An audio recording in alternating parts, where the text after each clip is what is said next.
সরকার সিদ্ধান্ত নিয়ে নেয় হ্যাঁ, তাহলে তো আর নায়ের এটা রাখারই বা দরকার। কোটা না মেধা না, আলাপটা হচ্ছিল কোটা না ক্ষমতা, ক্ষমতা ক্ষমতা। আমাদের তরুণদের অবস্থা হয়েছে এখানে। এক ফ্যাসিজমের বদলে আরেকটা ফ্যাসিজমের আমরা রূপ দেখছি। এখানে তো কারচুপির রমা আয়োজন আছে। নতুন রাজনৈতিক বন্দোবস্ত যারা করতেছে তারা তো আরো মধ্যযুগে নিয়ে যাচ্ছে। নির্বাচন হবে, কিন্তু নির্বাচন যে আমেজ সেটা এখানে নাই। গত 1-1.5 বছরে মানুষ শুধু নিরাপত্তাহীনতা দেখলো, মব দেখলো। জামাত ইসলাম তারা কি কোনোদিন ক্ষমতায় এসছে? তাহলে ওদের মাথার মধ্যে এই পোকাটা কে ঢুকিয়েছে?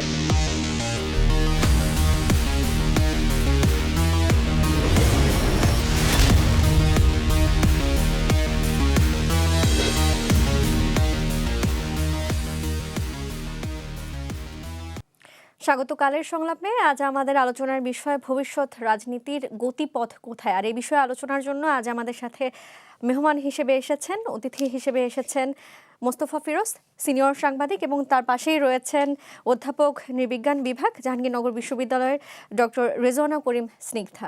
আপনাদের আমন্ত্রণ, এবং আপনাদের কাছে নানা বিষয় নিয়ে আসবো, নানা বিষয় নিয়ে কথা বলবো। শুরুতেই যে বিষয় নিয়ে কথা বলতে চাই সেটি হলো নির্বাচন দোরগোড়ায় চলে এসেছে, এবং আমরা নানা রকম প্রচারণা দেখতে পাচ্ছি যারা মনোনয়ন পেয়েছেন তারা দাঁড়ে যাচ্ছেন, মাঠ পর্যায়ে যাচ্ছেন এবং ভোট চাচ্ছেন, বলছেন, প্রত্যাশা ব্যক্ত করছেন এবং অন্যদের সাথে কথা বলছেন যে ভোট দিলে কি হতে পারে। তো এই সময়টিতে এসে আমরা দেখতে পাচ্ছি যে 4টি বেসরকারি সংস্থার জরিপে এসেছে যে আসন্ন জাতীয় সংসদ নির্বাচনে বিএনপি জামায়াতের মধ্যে হাড্ডাহাড্ডি লড়াই হবে, এবং সেখানে বলা হচ্ছে যে বিএনপি জামায়াতের মধ্যে যে ভোটের পার্থক্য সেটি মাত্র 1%।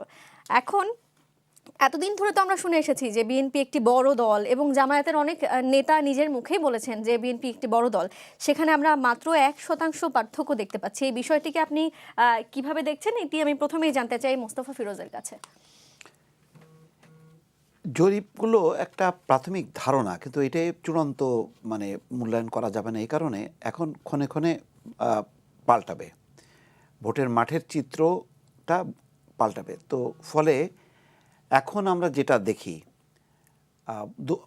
আর 7 দিন পরে 22 তারিখ থেকে যখন নাকি প্রচারণা আনুষ্ঠানিকভাবে শুরু হবে, যখন নাকি সব নেতা নেত্রীরা মাঠে নামবেন ফরমালি, তখন বোঝা যাবে আসলে টেম্পোটা কি। তারপরেও এখনও বোঝা যাচ্ছে না তা না, কিন্তু সুজনের কথাটা আমি মানি। সুজন একটা কালকে সেমিনারে তারা যে অবজারভেশন দিয়েছে যে ভোটের মাঠের আমেজ দেখা যাচ্ছে না, নিরাপত্তার শঙ্কা রয়েছে। তো আসলে ওই অর্থে খুব জমিনি, কারণ অনেক মানুষের মধ্যে শঙ্কা যে নির্বাচন কি হচ্ছে, ভাই নির্বাচন হবে, এইরকম একটা শঙ্কা থাকলে আমেজটা হয় না। তারপরেও পরিসংখ্যানটা বোঝা যাবে না এই কারণে গত 15 বছরে ভোটের চিত্রটা একদম পাল্টে গেছে। আমরা 15 বছর আগে 2008-এর নির্বাচনটা যদি ধরি, যে নির্বাচন, ওই 8 পর্যন্ত আমরা ছিলাম হাসিনা খালেদা। ভবিষ্যৎ হোক নিরাপদ, বিনিয়োগ হোক বিশ্বস্ত, আর আমার পছন্দ সল্ট বে। ওয়েলকাম টু সল্ট বে। কে কেন্দ্র করে একটা নির্বাচনী হাওয়া। এখন কিন্তু 15 বছরের পর এখন বেগম খালেদা জিয়া তো প্রয়াত, শেখ হাসিনা থেকেও নেই। এই অবস্থায় মাঠের সব খেলোয়াড়রা নতুন। বিএনপির প্রধান তারেক রহমান নিজে কখনো ভোট করেননি, এই প্রথম তিনিও ভোট করছেন, আবার তিনি দলের প্রধান। ফলে তিনি একটা নতুন ধারণা নিয়ে এসছেন বাংলাদেশে। সেই ধারণাটা কতটা যেমন অতীতের কথা তিনি বলছেন না, সামনের কথা বলছেন। তো সামনের যে কথাগুলি বলছেন, উন্নয়ন, ঐক্য, শান্তি, এগুলো হলো খুব সফট ল্যাঙ্গুয়েজের কথাবার্তা। এগুলি দিয়ে ভোটের মাঠটা কতখানি উজ্জীবিত করা যাবে এটা বোঝা যাচ্ছে না। আবার জামাতের হলো দুর্নীতিমুক্ত সমাজ গঠনের আহ্বান নিয়ে তারা সোচ্চার ছিল, তারাও মাঠে নামবে। তো যেহেতু বিএনপির প্রধান নেতা নেত্রীরা মাঠে ছিলেন না এবং সমাবেশ করেননি, মাঠে সক্রিয় ছিল জামাত ইসলাম, এবং জামাত আরও 4-5 মাস আগে থেকে তারা কিন্তু নির্বাচনের কাজে ব্যস্ত। তাদের নারী কর্মীরা, পুরুষ কর্মীরা মানুষের একদম ঘরে ঘরে পৌঁছেছে। তো সেই অবস্থাটা বহাল থাকবে কি না, নাকি পরিবর্তন হবে, সেই কারণে জরিপগুলির চিত্র দেখেন, আগের জরিপে 70% ভোট বিএনপির, আর এখন বলা হচ্ছে 1%। এবং এই জরিপের ধরনগুলি 10-20 হাজার মানুষটা যথেষ্ট না, মানে 8-10 লাখ মানুষ হলে সেটাও একটা প্রতিফলন পাওয়া যেত। কারণ আমাদের বুঝতে হবে যে ভোটার কিন্তু অসংখ্য, অগণিত। আপনি রংপুরে যে অঞ্চল দিয়ে যে জরিপটা করবেন তার সাথে কিন্তু ওই যশোর মিলবে না, যশোরের সাথে রাজশাহী মিলবে না, রাজশাহীর সাথে চট্টগ্রাম মিলবে না, বা কুমিল্লা মিলবে না। এক একটা অঞ্চলের প্যাটার্নে এখন কতগুলোকে অ্যাকোমোডেট করা গেছে। আমি জরিপ যারা করছে তাদের প্রতি সম্মান রাখছি, কিন্তু এইটা আমার কাছে মনে হচ্ছে অসম্পূর্ণ। আপনি যেমনটি বললেন যে এর আগে আপনি দেখেছেন বিএনপির 70% ভোট পাবার কথা ছিল, এখনো বিএনপি শক্ত অবস্থানে রয়েছে। সেই জায়গা থেকে যদি বলি যে বিএনপি এই যে শক্ত অবস্থানে রয়েছে, এটি কি আসলে বিরোধী শূন্যতার সুবিধাভোগী তারা, নাকি আওয়ামী লীগের মতো একটি বড় দল তারা ছিল না, তারা এই মুহূর্তে তারা আসলে শক্তি সঞ্চয় করে এত শক্ত অবস্থান তৈরি করেছে? এটা দুইটা ঘটনা ঘটছে। যেহেতু আওয়ামী লীগের একটা বড় ভোট ব্যাংক আছে, এটা তো সত্য, সেই ভোট ব্যাংকটা অনুপস্থিত। সেই ভোটারদের শূন্যতাটা জামাত পূরণ করছে, জামাতই প্রধানত পূরণ করছে, আর বিএনপির ভোট ব্যাংক নিয়েই আছে। ফলে 70%, এটাও যেমন সত্য না আমার কাছে যেটা মনে হয়, আবার একেবারে 1% পার্থক্য এটাও আমার কাছে মনে হয় না। মনে রাখা দরকার, জামাত হচ্ছে একটা ক্যাডার ভিত্তিক দল, তাদের হলো একটা মানে গোষ্ঠীকে তারা রিপ্রেজেন্ট করে, আর বিএনপি হচ্ছে ধর্ম বর্ণ নির্বিশেষে সবাইকে রিপ্রেজেন্ট করে। ফলে এটা আম জনতার একটা মানে কি বলে প্রতিনিধিত্ব বিএনপির মধ্যে আছে, যেটা জামাতের কিন্তু জামায়াতের নেতারা তো বিভিন্ন সময় মন্দিরে যাচ্ছেন, বিভিন্ন সময় অন্য ধর্মের যারা আছেন তাদের সাথে কুশল বিনিময় করছেন, বলছেন যে তাদের দিকেও খেয়াল রাখা হবে, এবং তারা নারীদের নিয়েও কথা বলছেন যে নারীদের অধিকার আদায়ে তারা কাজ করবেন। কিন্তু আমরা কিন্তু দেখতে পেয়েছি, আমি এই জায়গাটাতে একটু নামটা না নিয়েই বলি, ইন্ডিকেট করে বলি যে একটি বড় দল তারা কিন্তু কোনো নারীকে মনোনয়ন দেননি, নারী প্রার্থীকে মনোনয়ন দেননি। এই বিষয়টিকে আপনি কিভাবে দেখবেন? না, এতেই তো বোঝা যাচ্ছে যে আমি বলছি এখন ভোটের কারণে আমি বলতেছি, কিন্তু বাস্তবে দেখা যাচ্ছে যে তারা কোনো নারীকে এমপি পদের নমিনেশন দেয়নি, কিন্তু তাদের প্রচুর নারী কর্মী দেখবেন যে ওই ইনকলাব মঞ্চের অনুষ্ঠানে যে হাজির হচ্ছে। তো এটা এই ধরনের তৎপরতাটা এটা অনেক সময় মানে একটা প্রতারণামূলক হয়ে যায় অনেক সময়, যে আমি আমার পরিচয়টা লুকাই দিয়ে আর একটা সংগঠনের শক্তিটা বাড়াচ্ছি। তো এগুলি তো মানুষ দেখছে, এগুলি কোনো ভালো সিমটম না। ফলে গত 1 বছর বলবো না, গত 6 মাসে কিন্তু অনেক কর্মকাণ্ডে বোঝা যাচ্ছে যে তারা মুখে যেটা বলছে বাস্তবে এসে কিন্তু তার প্রতিফলন ঘটছে না। যেমন চট্টগ্রাম বিশ্ববিদ্যালয়ের শিক্ষককে নাজেহাল, ঢাকা বিশ্ববিদ্যালয় নাজেহাল, রাজশাহী বিশ্ববিদ্যালয়ের শিক্ষকদের যে হুমকি দেয়া, ডিন হিসেবে তাদেরকে পদত্যাগে বাধ্য করা, এই কার্যক্রমগুলো অনেকটা ছাত্রলীগের মতনই হয়ে যাচ্ছে। তার মানে এই তারা নির্বাচিত হওয়ার সাথে সাথেই তাদের সেই শক্তিটা তারা দেখাইতে শুরু করছে এবং প্রতিপক্ষকে নির্মূল করছে। আপনি তো আপনি মুখে একটা বলতেছেন যে শান্তি ঐক্য, এবং জামাত আওয়ামী লীগের বলতেছে যে মামলা মোকদ্দমা হবে না, আমরা কোর্টে ফেস করব, আমরাই নিরাপত্তা দেব। কিন্তু বাস্তবে যখন নাকি ক্ষমতা যেখানে যতটুকু পাচ্ছি সেটা কিন্তু আমি প্রয়োগ ঘটাচ্ছি। এটা আবার দেখেন একটা যে জোট করলো সেই জোটের আদর্শিক জোট হওয়ার কথা, সেখানে দেখা যাচ্ছে আসন ভাগাভাগির অবস্থা এমন যে এখন ইসলামী আন্দোলন এবং খেলাফত মজলিস বের হয়ে যাওয়ার উপক্রম হয়েছে। তো আবার এনসিপিকে যে তারা যুক্ত করলো, এনসিপির আদর্শের সাথে তাদের আদর্শের কিন্তু মিল নেই। তো এইরকম তার মানে সুবিধার ঐক্য, স্বার্থের ঐক্য, মতলবের ঐক্য, এই ধরনের ঐক্য টেকসই হয় না বলে আমার ধারণা। ধন্যবাদ আপনাকে। এবার ডক্টর স্নিগ্ধার কাছে যেতে চাই। জামায়াতের যে ভোট ব্যাংক বা জামায়াতের যে ভোট বাড়ছে বা বাড়তে পারে, জরিপে তো আমরা দেখছি যে বেড়েছে বলা হচ্ছে, এবং খুবই অল্প ব্যবধান, এবং তারা বেশ শক্ত একটি অবস্থান তৈরি করেছে আমরা বলতে পারি। এই যে তারা শক্ত অবস্থান তৈরি করলো, আপনার কি মনে হয় যে তাদের কি আদর্শের পুনরুত্থান হয়েছে, নাকি আসলে কোনো বিকল্প নেই, সে কারণেই তারা দ্বিতীয় অবস্থানে বা শক্ত অবস্থানে রয়েছে? আচ্ছা বর্ণা, আপনাকে অনেক ধন্যবাদ। ফিরোজ ভাইকে শুভেচ্ছা। প্রথম কথা হচ্ছে কি, দেখেন এই জরিপের আগেও কিন্তু আরও অনেকগুলো ইলেকশন হয়েছে এবং সেগুলোর একটা জরিপ হয়েছে। এখন প্রশ্ন হচ্ছে যখন আপনি এর আগের ইলেকশনগুলো করেছেন জামাতের আসলে ভোটের পার্সেন্টেজ কত কত ছিল আগের জরিপগুলোতে আনুমানিক কত পেত ফিরোজ ভাই তার ভোটটা? বেশ মানে মানে ব্যবধানটা পার্সেন্টেজ বেশ, না পার্সেন্টেজ আনুমানিক ওই তো 60-70 এরকম। না টোটাল নির্বাচনে তাদের Total- ভোট? এবারকারটা যদি আমি বলি খেয়াল এবারকারটা করিনি, আমি হ্যাঁ, দেখেছি আগেরটা। 33 দশমিক না, এটা একটি এটা সংখ্যা না রয়েছে। আমি বলছি কি 2008-07 ওই আচ্ছা, সময়কালীন আচ্ছা, সময় ওই সময় তো সময়কালীন সময়। এটা প্রমাণিত। হ্যাঁ হ্যাঁ সেটাই বলছি মানে যেটা জামাতের- প্রমাণিত আমি সেটাই হ্যাঁ, জানতে চাচ্ছি 7-8 4%, 4-8 4 থেকে 4 আট। 7-এর উপরে তো ওঠার কোনো চান্সেস নাই। আচ্ছা আচ্ছা এখন প্রথম কথা হচ্ছে দুটো আপনার প্রশ্নে ফিরোজ ভাই যেটা বলেছেন সেটার সাথে আমি একেবারেই সব মানে করি একটু সংযোজন করি। সেটা হচ্ছে যে জরিপ আমি বেসিক্যালি নিজে যেহেতু কোয়ালিটেটিভ রিসার্চার, হ্যাঁ মানে জরিপটা আসলে কোয়ান্টিটিভ রিসার্চের একটা অংশ। মানে এখানে আপনি অনেকগুলো মানুষের কাছে সার্ভে বেস কোশ্চেন নিয়ে যাবেন, আপনাকে হ্যাঁ নাতে উত্তর দিবেন। তো আমরা যারা কোয়ালিটেটিভ রিসার্চার আমরা কিন্তু অ্যাজ এ রিসার্চার সকল সময় জরিপকে খুবই ক্রিটিক্যাল একটা আউটকাম বলে মনে করি, মানে রিসার্চ আউটকাম হিসেবেও খুব ক্রিটিক্যাল একটা আউটকাম মনে করি।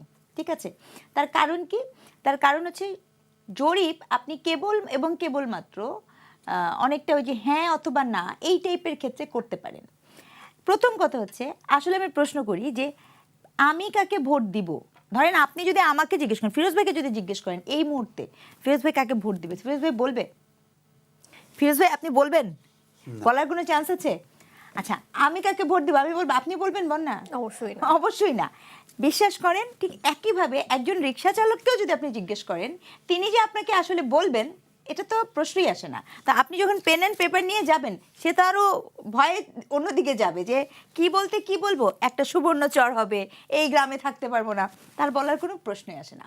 এখানে আমি প্রথম কথা বলছি অর্থাৎ জরিপের ফলটা এই ভোটের মৌসুমে এটা একটা কেমন জানেন অনেকটা আপনারা প্রোগ্রাম করছেন, আপনাদের যদি কোনো বিজ্ঞাপন থাকে তো ভোটের মৌসুমে এরকম কতগুলো জরিপ সেটা বাংলাদেশ হোক আর ইউএস হোক তারা চালায় একটা আমেজ তৈরি করার জন্য। এটা হচ্ছে প্রথম। দ্বিতীয় হচ্ছে জরিপের যে প্রসঙ্গটা আমি বলছিলাম যে জামাতে ইসলাম, এবার আসেন আমি একটু র্যাশনাল কথা বলি। আরও বেশ কিছু রিসার্চ বেস অর্গানাইজেশনও জরিপের কথা বলেছে জরিপ আসছে সর্বশেষ গত পরশুদিন যেটা মুস্তাক খান দিয়েছেন।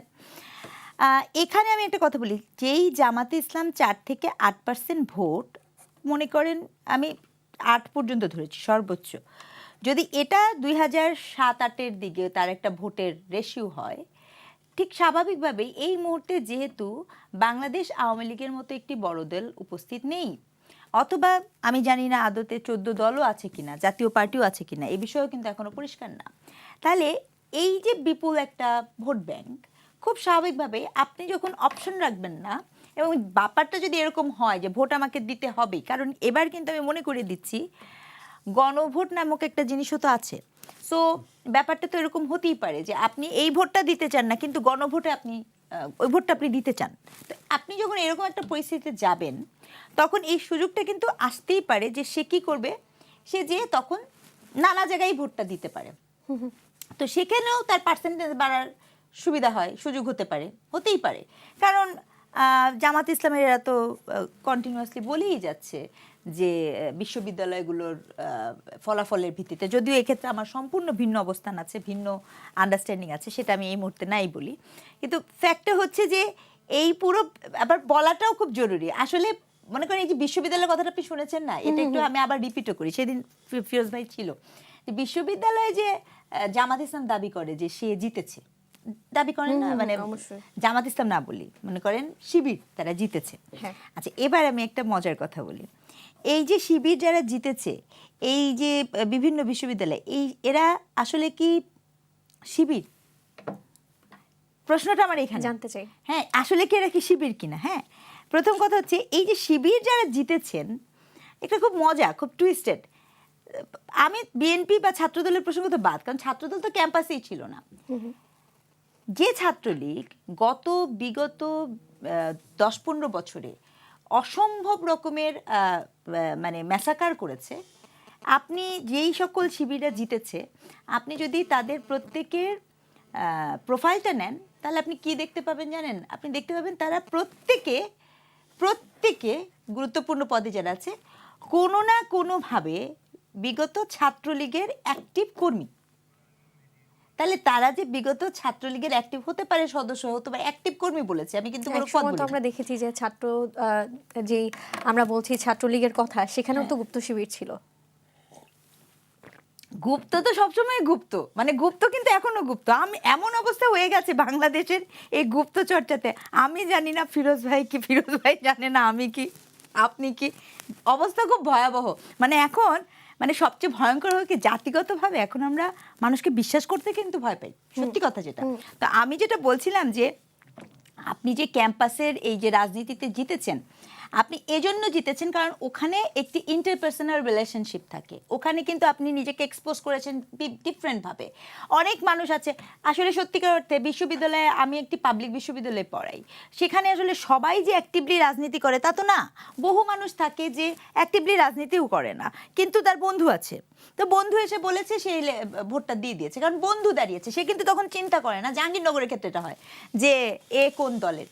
কিন্তু জাতীয় রাজনীতিতে তো আপনি ভাই একটা মার্কা নিয়ে দাঁড়াইছেন। আপনি খেয়াল করে দেখেন, এই যে এবার যে প্যানেলও হয়েছে, সেই প্যানেলের মধ্যে আপনি কোথাও একজন চাকমা নিয়েছেন, কোনোভাবে কোনো জায়গায় মেয়ে নিলেন, ওই সময় মেয়েদেরকে বললেন, মেয়েদের নিয়ে আপনি করলেন, এমন মেয়ে নিলেন যে নারী আপনার কাছে মনে হতে পারে ওই যে তাদের হিসাবে। আমি যদিও সকল নারীকেই পোশাক দিয়ে কোনো নারীকে আমি জাজ করতে আগ্রহী না, কারণ আমি বিশ্বাস করি ভীষণ রকমের ওয়েস্টার্ন পরা একটি নারী অনেক বেশি ধর্মীয় হতে পারেন, আবার অনেক বেশি ওই পর্দানশীল একজন নারী অনেক বেশি ওয়েস্টার্নও হতে পারেন। এটা আমি গবেষক দেখে আমি সেই জায়গা থেকে বলছি।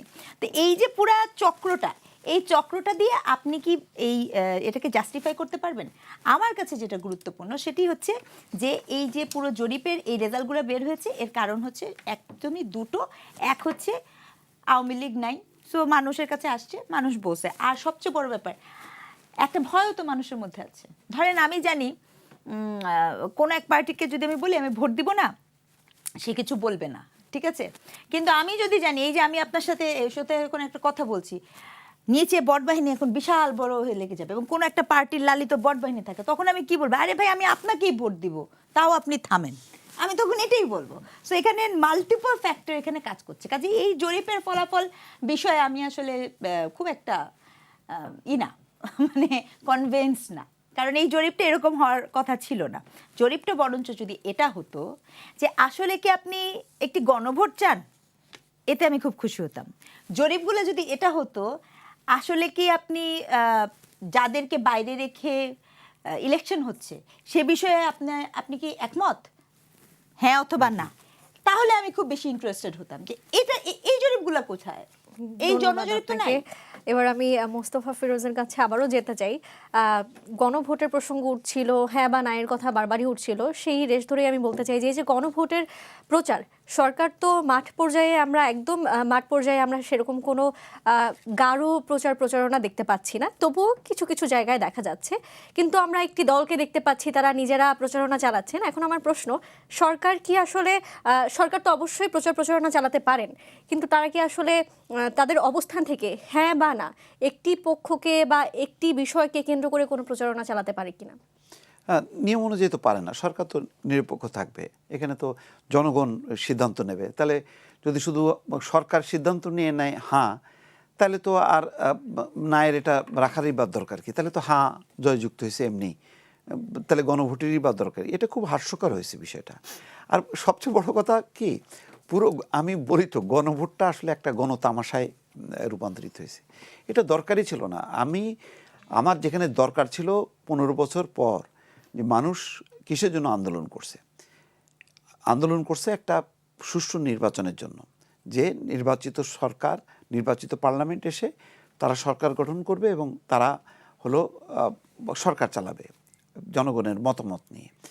তো সেটার জন্যই মানে এখন দেখি যে না 100, 200, 300 পয়েন্ট নিয়ে নাকি গণ-অভ্যুত্থান হয়েছে। আমি তো এই শুনি নাই, আর কেউ শুনছে কিনা জানি না।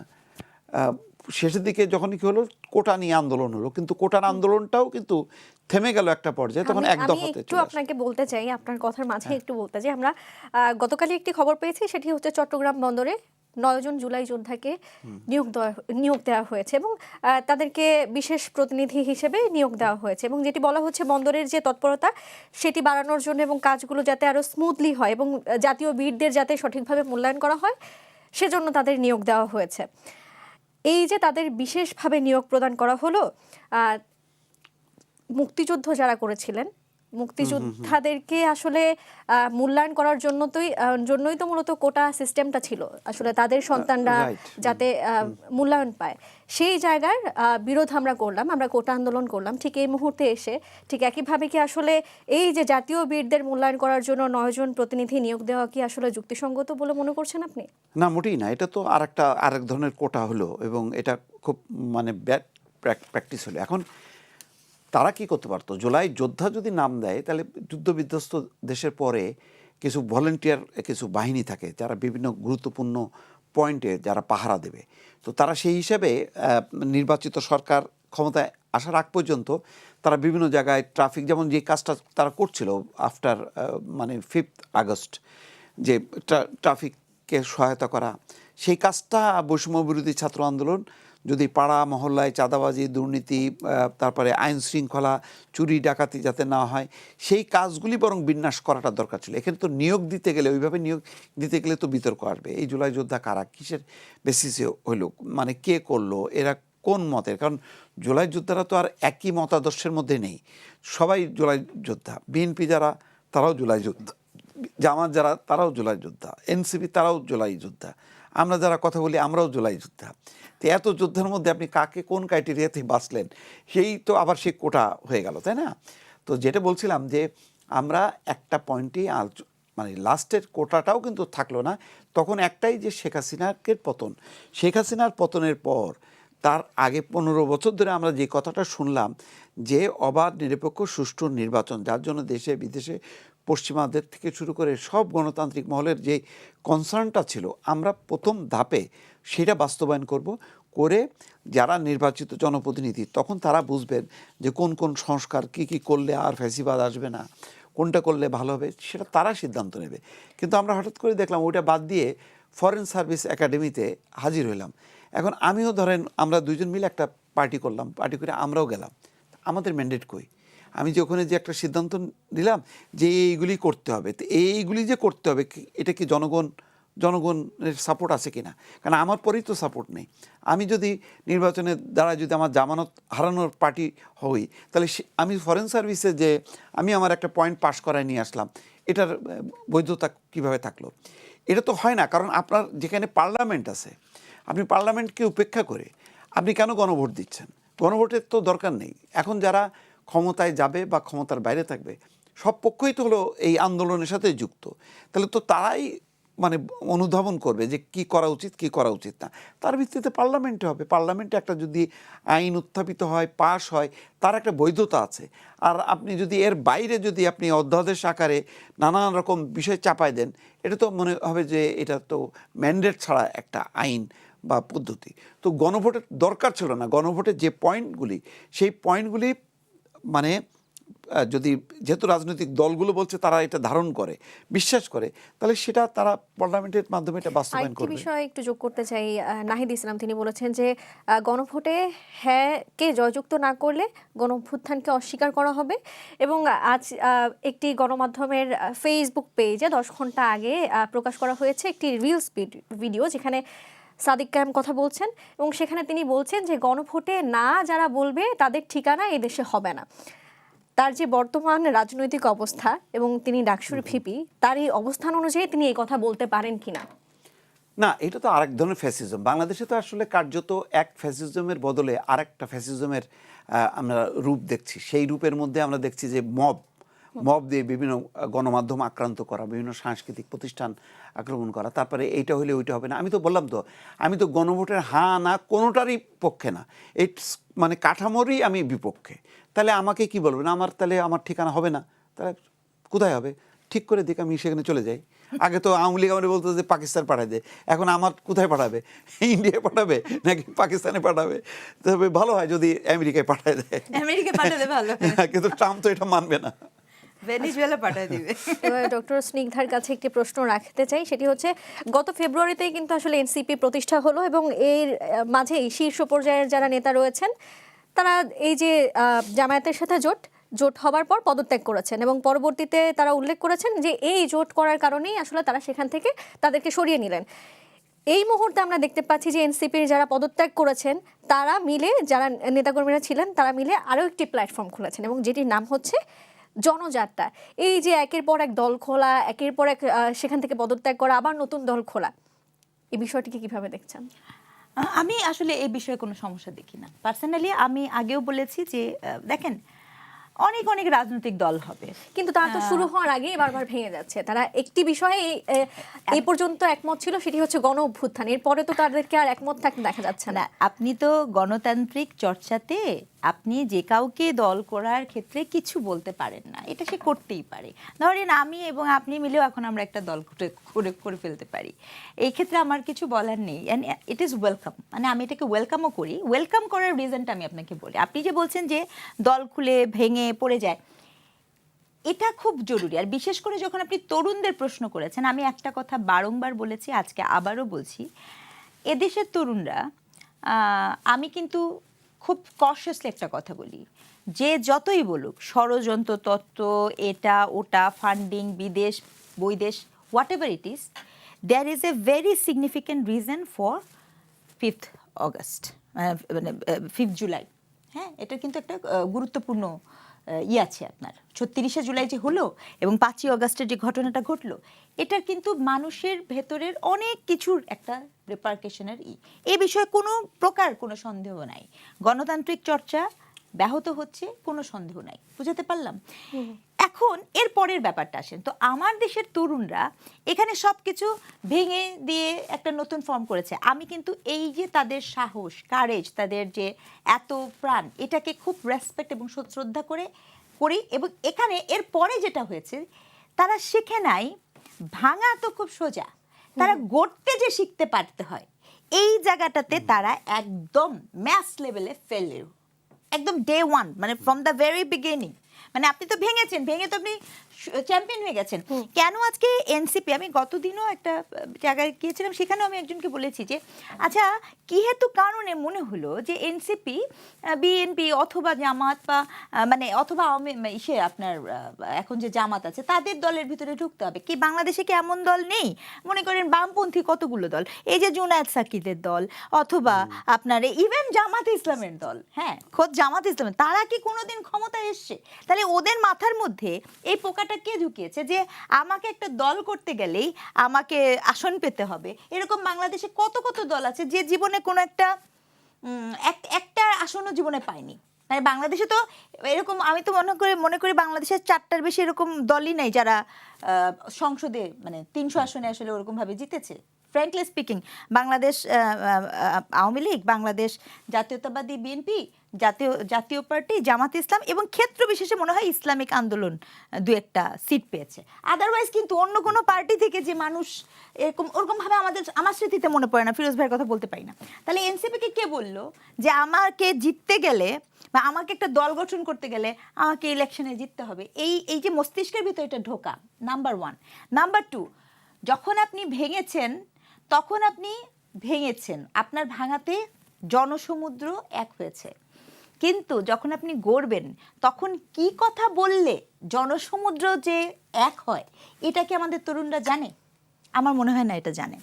যদি এই তরুণরা এটা জানতো, যদি তারা সত্যি সত্যি এই বিষয়টা জানতো, তা আমাদের তরুণদের যেটা সমস্যা হয়েছে, এখন কিন্তু শেখ হাসিনা নেই। হ্যাঁ, আপনি যখন শেখ হাসিনা থাকে না তখন আপনাকে এমন একটা কথা বলতে হয় যে কথা বললে মানুষ ভাববে। আমিও বাংলাদেশের আম মানুষের মতো, অনেক মানুষের মতো ভেবেছিলাম যে একটা সত্যিই নতুন কিছু হবে। তাহলে আমার তরুণরা কি দেখিয়েছে? তরুণরা জামাত ইসলামের যে সাথে এবং ইসলামী আন্দোলন এবং ওই 11 দলের সাথে জোট করেছে, তরুণরা এটা দেখিয়েছে। এটা তো নতুন না, এটা তো পুরাতনেরই পুনরাবৃত্তি। আবার এখন যে জনযাত্রা, আমি আবারও আশা বাঁধতে চাই, যদি জনযাত্রাও আমাকে কোনো হোপ দেখাতে পারে, কেন না? মানে এই জায়গাতে আমি কোনো সংকট দেখি না।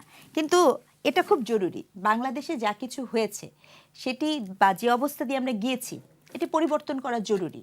আসলেই যদি কোটা না মেধা, এইটাই যদি সত্যি আলাপ হতো, আপনি একটু আগে যে প্রশ্নটা করেছেন, তাহলে আসলে আমি খুব খুশি হতাম। কিন্তু ঘটনা হয়েছে, বাংলাদেশে কোটা না মেধা কেন হয়েছিল জানেন? কারণ বাংলাদেশের মানুষের কাছে চাকরি নেই। বাংলাদেশের আমলারা চাকরি পারে অবাধ ক্ষমতাবান, মানে আমলা হয়ে আমি ঘুষ খেতে পারবো, আমলা হলে পরে আমি দুর্নীতি করতে পারবো, সুপ্রিম পাওয়ার। সো এই পাওয়ারের কারণে এই দেশের এই বিসিএস চাকরিটি এত লুক্রেটিভ। এটা হলো বাস্তবতা, এটা হচ্ছে ফ্যাক্ট। আপনার তাহলে কাছে- এখানে আমি শেষ করছি। তার মানে হচ্ছে ক্ষমতা, আপনি আসলে কোটা না মেধা না, আলাপটা হচ্ছিল কোটা না ক্ষমতা, ক্ষমতা ক্ষমতা। আমাদের তরুণদের অবস্থা হয়েছে এখানে, যেখানে তারা ক্ষমতা দেখতে পাচ্ছে সেখানে তারা যে যুক্ত হচ্ছে। That is the saddest part. ধন্যবাদ। আমি আবারও মোস্তফা ফিরোজের কাছে যেতে চাই। জামায়াতে ইসলামীকে ভোট দিলে ন্যায় প্রতিষ্ঠা হবে এবং দিন কায়েম করা হবে, জান্নাতে যাওয়া যাবে, এসব নানা ধরনের ধর্মভীরু বক্তব্য আমরা বিভিন্ন সভার মঞ্চে এবং সোশ্যাল মিডিয়ার নানা ভিডিওতে আমরা দেখতে পাচ্ছি ইতোমধ্যে। এবং এই যে জান্নাতে যাওয়া যাবে, দিন কায়েম করা যাবে, এই কথাই যারা বলছেন তাদের দলের নেতাকর্মীদেরকে আমরা দেখছি যে কক্সবাজারে অস্ত্রসহ গ্রেফতার করা হচ্ছে। এখন প্রশ্ন হলো, যারা জান্নাতের পথ দেখান তাদের হাতে অস্ত্র কেন? এটাই তো ধর্ম ব্যবসা, এবং এই ধর্মের এই সুড়সুড়ি দিয়ে এই উপমহাদেশের বোধহয় এটাই একটা সবচেয়ে খুব মানে খারাপ ফেনোমেনা।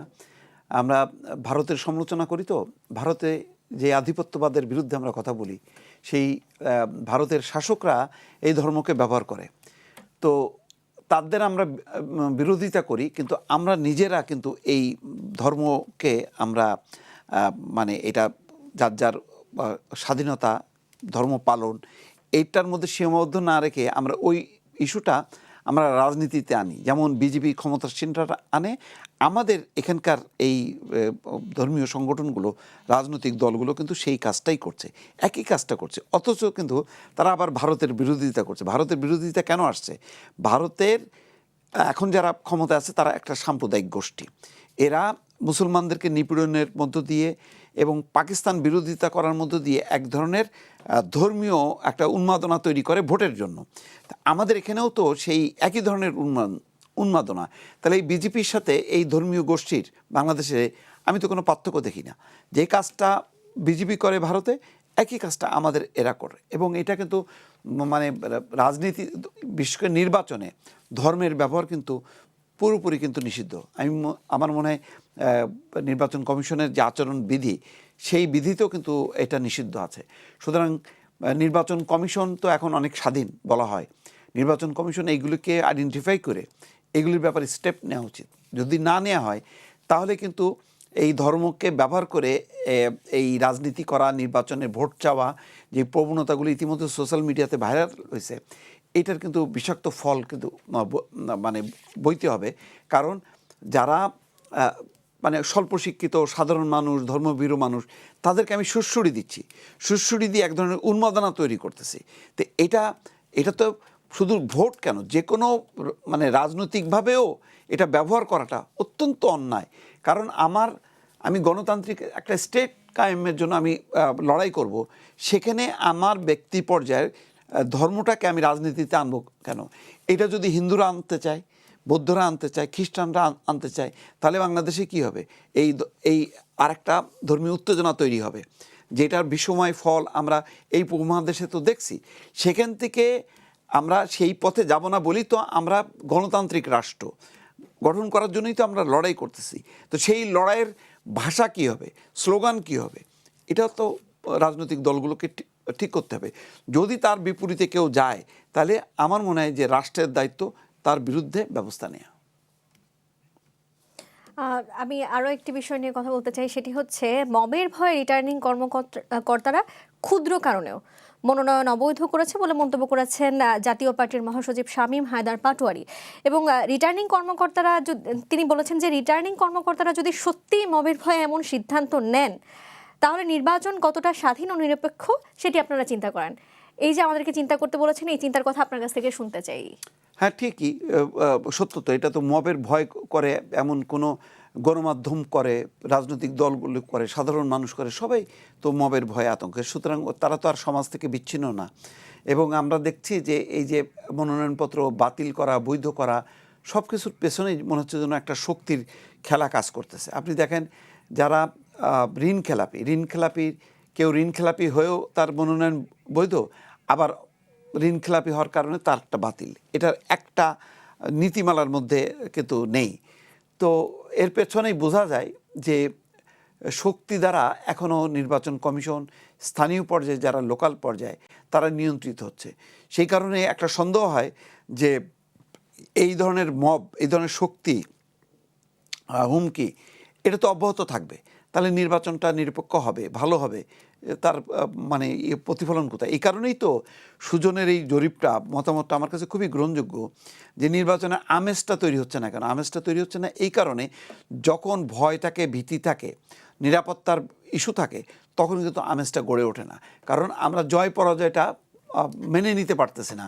আমি আমার জয়কে নিশ্চিত করে আমি আমার সমস্ত ক্ষমতাগুলো স্থানীয়ভাবে আমি ব্যবহার করছি, যার প্রভাবটা পড়তেছে কিন্তু এই নির্বাচনের এই যে উৎসবমুখরতা। এখন আজকে দিন ধরলে গুনে গুনে 28 দিন, সম্ভবত 28 দিন আছে। সেই 28 দিনেও কিন্তু এখনও পর্যন্ত বলা যাবে না যে খুব উৎসবমুখর পরিবেশে মানে একটা পরিবেশ সারা দেশে নির্বাচনী হাওয়া বইছে। এর মূল কারণ হচ্ছে এই ভয়, ভীতি, হুমকি, মব এর মূল কারণ। তাহলে নির্বাচন ভবনের ভেতরে বসে যদি এই এত ভয় কাজ করে, তাহলে মাঠ পর্যায়ের পরিস্থিতি কি আরো ভয়াবহ? আরও ভয়াবহ, আরও ভয়াবহ। কারণ একেবারে গত 1-1.5 বছরে মানুষ শুধু নিরাপত্তাহীনতা দেখলো, মব দেখলো, এটার বিরুদ্ধে খুব কার্যকর কোনো দেখলো না। চোখের সামনে আপনি দেখছেন না, ডেইলি স্টারে বলতে সরে যান, 20 মিনিট সময় দিতেছে, সরে যান, আমরা পোড়াবো, উপরে 30-32 জন আটকে আছে। 32 নম্বরের সামনেও দেখলাম যে এক হিজাব পরা কর্মী পুলিশের টেনে নিয়ে আসতেছে। আর্মির সামনে সেনাবাহিনী দেখলে আমরা আগে দৌড় দিতাম, এখন সেনাবাহিনীর সামনে যে তারা মাস্তানি করতেছে। এবং এইগুলি, জি বলেন। তখন আমি একটু বলতে চাই, হবিগঞ্জের একটি ঘটনা কিন্তু আমরা দেখেছি। একজন জুলাই নেতাই বলা যায়, তাকে নিয়ে যাওয়া হলো থানায় এবং সেখানে তিনি স্বীকারোক্তি দিয়েছেন নানান রকম, এবং তাকে তার ভিত্তিতে আটকও করা হয়েছিল, কিন্তু তারপরে তাকে আর আটক রাখা যায়নি, তাকে বের করে আনা হয়েছে এবং তিনি উল্লাস করতে করতে বের হয়েছেন। এই একটি ঘটনা। এবং কিছুদিন যাবৎ আমরা পঞ্চগড়ে খুব কম বয়সী একজন নারীকে দেখতে পাচ্ছি, তিনি বিভিন্ন সভায় যাচ্ছেন, সেখানে গিয়ে ব্যানার হাতে স্লোগান দিচ্ছেন অশ্লীল ভাষায়। এই যে তরুণ প্রজন্ম যে স্লোগান দিচ্ছেন অশ্লীল ভাষায়, এবং সেটি একটি পাবলিক প্লেসে, যখন সে কোনো সভাতে যাচ্ছেন বা কোনো মঞ্চে উঠছেন, তখন এই বিষয়গুলো আসলে কিভাবে রোধ করা যায়? খুবই বাজে প্রবণতা, এবং এগুলিকে মদতও দেওয়া হচ্ছে। মাহাদি হাসান শায়েস্তাগঞ্জ থানা যেভাবে পুলিশকে বলছে যে আমরা থানা জ্বালায় দিছি, এসপি সন্তোষকে, এএসআই সন্তোষকে আমরা পোড়ায় দিছি, এই কথা বলছে। তারপরে ওই ছাত্রলীগের মানে যার অভিযোগ আছে তাকে ছেড়ে দেওয়া হলো, মানে 9 ঘন্টা পর বা 15 ঘন্টা পর। তারপরে যখন কি খবরটা আসলো, তারপরে দেখা যাচ্ছে যে তখন প্রশাসন তাকে অ্যারেস্ট করলো। অ্যারেস্ট করে পরের দিন আদালতে নিতে না নিতেই বলা হলো যে এই স্বরাষ্ট্র উপদেষ্টা বলছেন যে এই বিষয়টা আমরা দেখছি বলতে বলতে জামিন হয়ে গেল। সুরভি নামে একটা মেয়ে, টঙ্গীতে সম্ভবত একই ঘটনা ঘটলো, যার বিরুদ্ধে চাঁদাবাজির অভিযোগে পুলিশ গ্রেপ্তার করলো। আমার কথা হলো যে সুরভি নির্দোষ হতে পারে, কিন্তু তাহলে কিসের ভিত্তিতে অ্যারেস্ট করা হলো? সাথে তো আবার নাহিদ ইসলামও দেখা করতে গেছেন তার মানে ওই দিন রাতেই, হ্যাঁ ওই দিন রাতেই দেখা গেল। অথচ এই সুরভির মুখ দিয়ে আমরা যে ভাষ্য শুনলাম, এই ভাষ্যগুলি কি, এটা কি তরুণদের ভাষ্য? নতুন রাজনৈতিক বন্দোবস্ত না কি জানি বলে, এইসব যে টার্মগুলি শুনতেছি, এই বন্দোবস্ত হবে? আজকাল শাহবাগ থেকে শুরু করে বিভিন্ন জায়গায় ছোট ছোট বাচ্চারা পর্যন্ত যেসব শব্দগুলি উচ্চারণ করতেছে, আমি সেই শব্দগুলি উচ্চারণ করে ওটা নিন্দা জানায় যে একটা ভিডিও করব, আমি উচ্চারণই করতে পারতেছি না, শুধু আকার ইঙ্গিতে বলতেছি, অথবা ওইটাকে একটু দেখায় আমি আমার মুখ দিয়ে উচ্চারণ করতেছি না। এই যদি হয় প্রবণতা, তাহলে এর বিপরীতে আপনি কি শান্তি, ঐক্য, নতুন রাজনৈতিক বন্দোবস্ত যারা করতেছে, তারা তো আরও মধ্যযুগে নিয়ে যাচ্ছে, যেখানে মানে শক্তি, যে শক্তিটা আমরা 15 বছরের শক্তির রাজনীতি দেখলাম, শক্তির একটা বহিঃপ্রকাশের মধ্য দিয়ে একটা সোসাইটি দেখলাম, তার বিপরীতে কি আমরা আর একটা শক্তি দেখব? তাহলে তো ওইটাও যদি ফ্যাসিস্ট শক্তি হয়ে থাকে, তাহলে এখন যারা প্রস্তুতি নিচ্ছে, এটা তো আর একটা ফ্যাসিস্ট শক্তি। আপনার কি মনে হয় যে এখন কোনো ফ্যাসিজম নেই? অবশ্যই আছে, এবং এর মাত্রা তো আরও ভয়ঙ্কর। এর মধ্যে ধর্ম আছে, এর মধ্যে মব আছে, এর মধ্যে অশ্লীলতা আছে, এর মধ্যে আগুন আছে। সব কিছু মিলায় যদি সংমিশ্রণ করেন, তো আমি তো মনে করি যে আগের এক ধরনের গণতান্ত্রিক স্বৈরশাসনের চেয়ে স্বৈরশাসন ছিল, ফ্যাসিজম ছিল। এখন মনে হচ্ছে একটা ধর্মের মোড়কে একটা উলঙ্গ ভালগার একটা ফ্যাসিজম বোধহয় প্রতিষ্ঠার একটা প্রবণতা এখানে দেখা যাচ্ছে। এইটা বলবো না যে এটা প্রতিষ্ঠিত হয়ে গেছে, এটা দিক নির্দেশনার চূড়ান্ত হয়তো ফয়সালা হবে নির্বাচনের মধ্য দিয়ে, যে কোন শক্তি ক্ষমতায় আসে। ভবিষ্যৎ হোক নিরাপদ, বিনিয়োগ হোক বিশ্বস্ত, আর আমার পছন্দ সল্ট বে। Welcome to Salt Bay. এই নির্বাচনটি অবশ্যই কোনোভাবেই এই নির্বাচনটি 2008-এর ইলেকশন না। এই নির্বাচনটি আবার কোনোভাবে 2024-এর ইলেকশনও না। অর্থাৎ এটা কিন্তু আমি তুমি ডামি টাইপের ইলেকশনও কিন্তু না। এটা খুব পয়েন্ট টু বি নোটেড। মানে আপনি আমি তুমি ডামি যে ইলেকশনটা করেছিলেন, এটা তো ইতিহাসের সবচেয়ে কলঙ্কিত ইলেকশন, যার কনসিকোয়েন্সেস আপনি ভোগ করছেন। ঠিক আছে, আপনি 2018 সালে যে নির্বাচন করেছেন, তো সেই ইলেকশনগুলো কি কোনোভাবেই তো কামনীয় ইলেকশন না। 2014-তে ওটা কি কোনো ইলেকশনই হয়নি। তো এই সকল ইলেকশনে যদি এখন জাতিসংঘের পর্যবেক্ষক দল এসে থাকে, তাহলে কি ওই ইলেকশনগুলো জায়েজ হয়েছে? উত্তর কিন্তু না, হয় নাই। কাজেই জাতিসংঘের পর্যবেক্ষক দল আসাতে বা না আসাতে আমার জন্য খুব একটা ডিফারেন্স মেক করে না। তবে ডক্টর মোহাম্মদ ইউনূস যে কথাটা বলেছেন যে ইতিহাসের সর্বশ্রেষ্ঠ নির্বাচন হবে, এটি হচ্ছে একটি ভীষণ রকমের পলিটিক্যাল একটা রেটরিক। এটা ওনার মনে হচ্ছে বলতে হয় তাই বলেছে। অলরেডি যে ইলেকশন নিয়ে আপনার এত আপনার প্রশ্নের মধ্যে আজকে এগুলো ছিল না, যেহেতু হয়তো আমরা পলিটিক্যাল না দেখে হয়তো ছিল না, কিন্তু এটা খুব গুরুত্বপূর্ণ।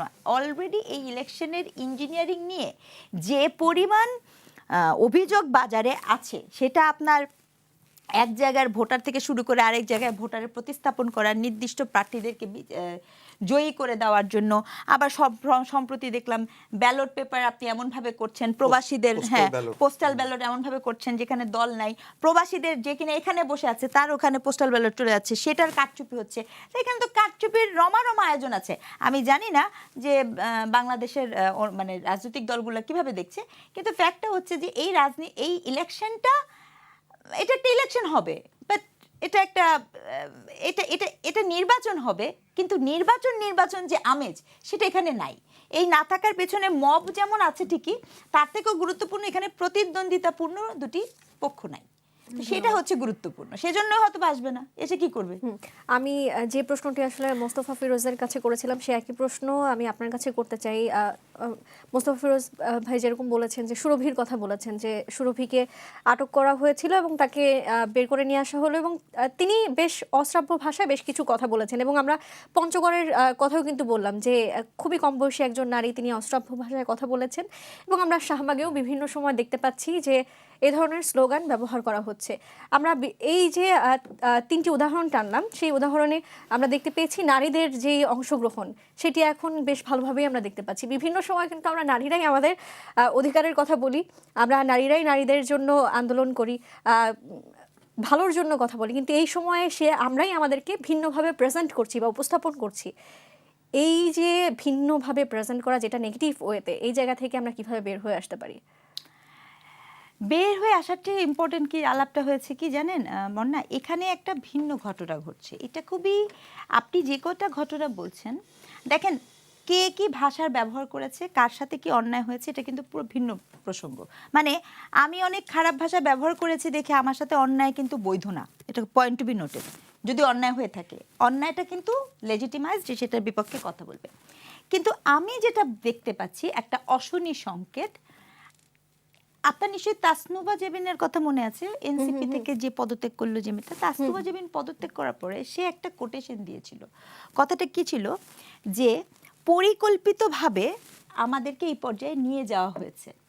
আমার যেটা শঙ্কা সেটা হচ্ছে, এই যে যতগুলো নাম আপনি বলছেন, আমি এটা খুব দুঃখ নিয়ে বলছি যে মেয়েরা তো অনেক সোসাইটিতে ভালনারেবল থাকে, সো সবার পরিসর তো একরকম না। সো মেয়েদেরকে ম্যানুপুলেট করা কিন্তু অনেক সহজ হয়, বুঝাতে পেরেছি, কারণ তার বাইরে পাবলিকলি আসার থাকে না। তো ওই মেয়ে চিন্তা করে, এটা কিন্তু আমি একজন গবেষক হিসেবে বলছি, আমার একটা বইও আছে, in search of women self. মানে যে কখনো বেরোতে পারে নাই, সে যখন চিন্তা করে যে আমি বেরোচ্ছি এবং আমাকে নিয়ে সব জায়গায় আলোচনা হচ্ছে, তার যে বয়স, তার যে এজ, হ্যাঁ, সে মনে করে কি যে এটার মধ্যে দিয়ে সে এক ধরনের হিরোইজমে ভোগে।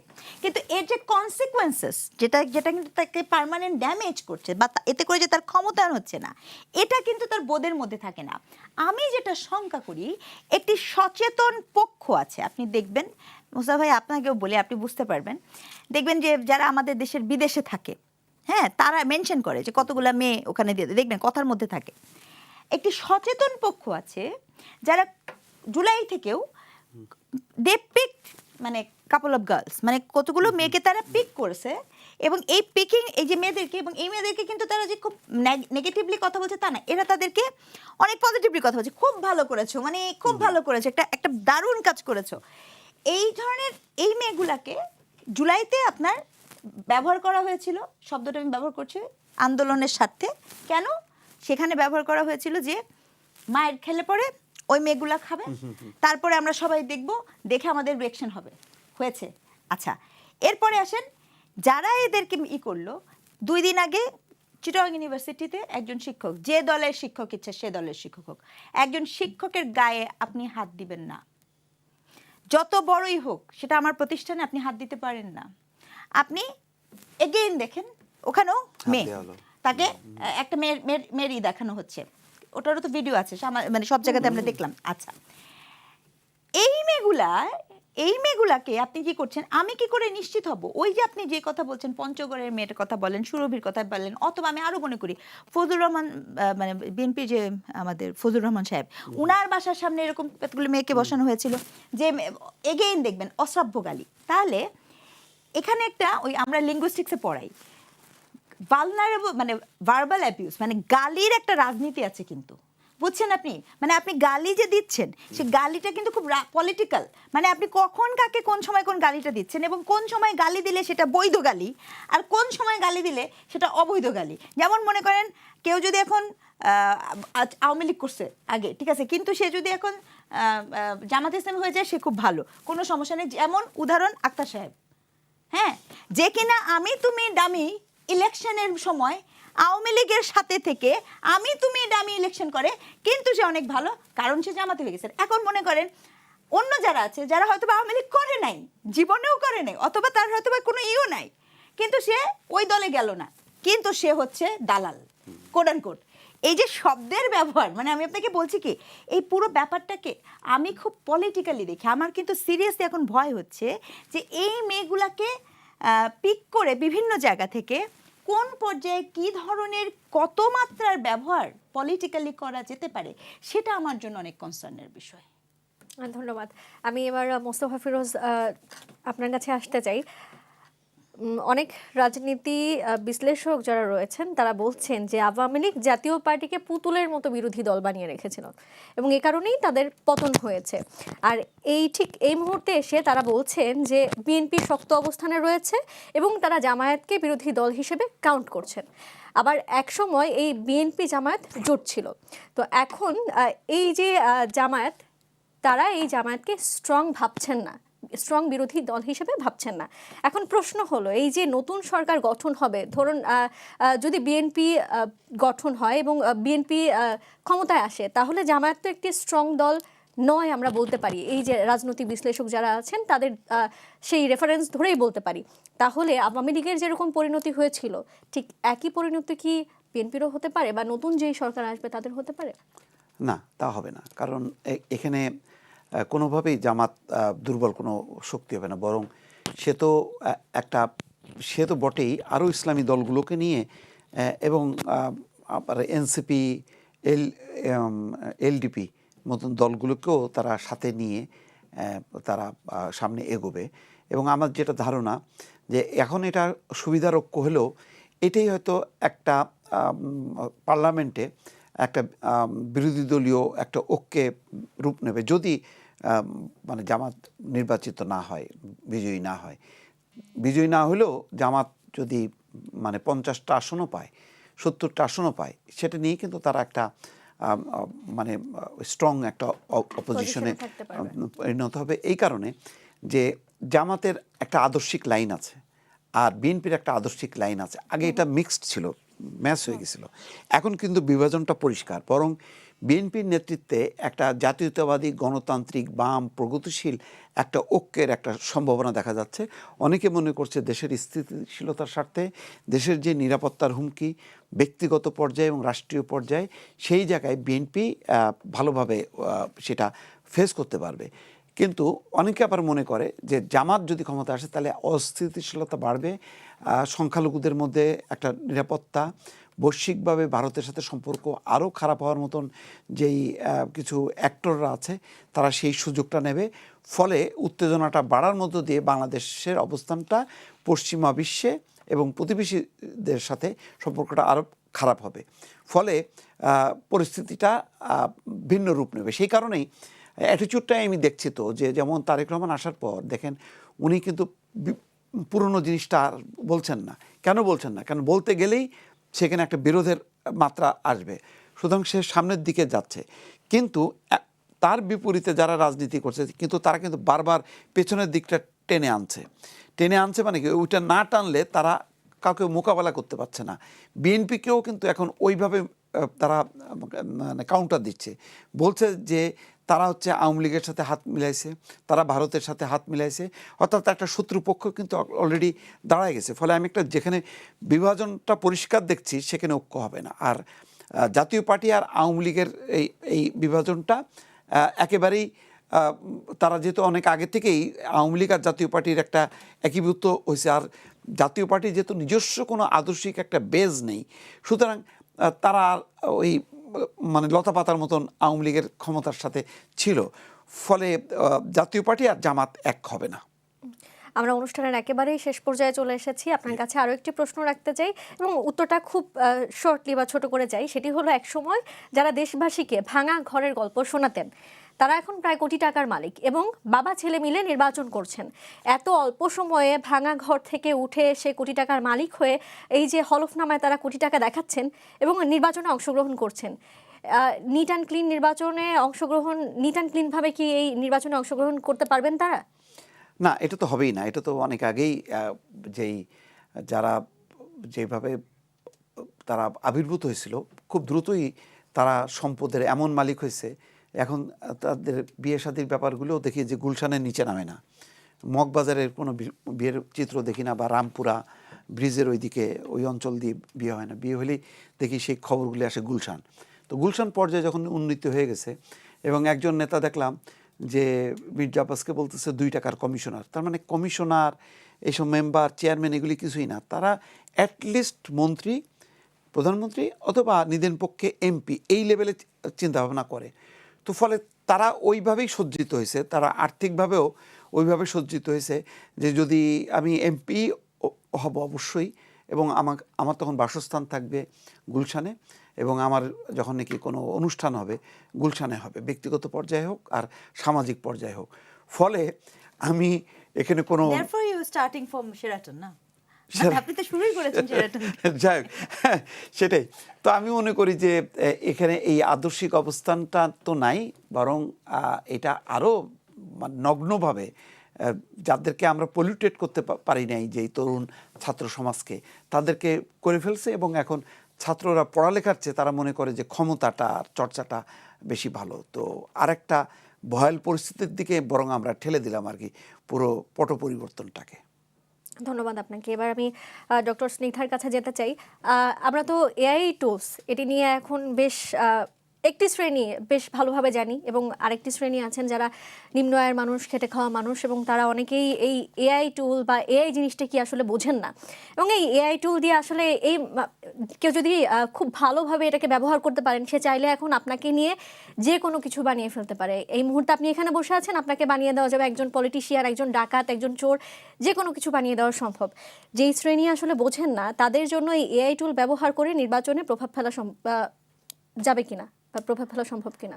এই কথা আমি অনেকবার বলছিলাম এবং মজার ব্যাপার, আমি আজকে থেকে আমার মনে হয় 6-7 মাস আগে যখন নির্বাচন কমিশন গেছিল তখনও একটি সংলাপে আমি বলেছিলাম যে কোনো দেশের এখন পলিটিক্সে কিন্তু এআই একটা খুব গুরুত্বপূর্ণ এবং ডিজিটাল স্পেসে, এবং এখানে কিন্তু ব্যাপারটা এরকম না যে এক পক্ষ নিয়ে এ ধরনের কিছু হবে আরেক পক্ষ বসে থাকবে। ব্যাপারটা কিন্তু এরকম, যে কোনো পক্ষই কিন্তু এখানে ভিকটিম হতে পারে।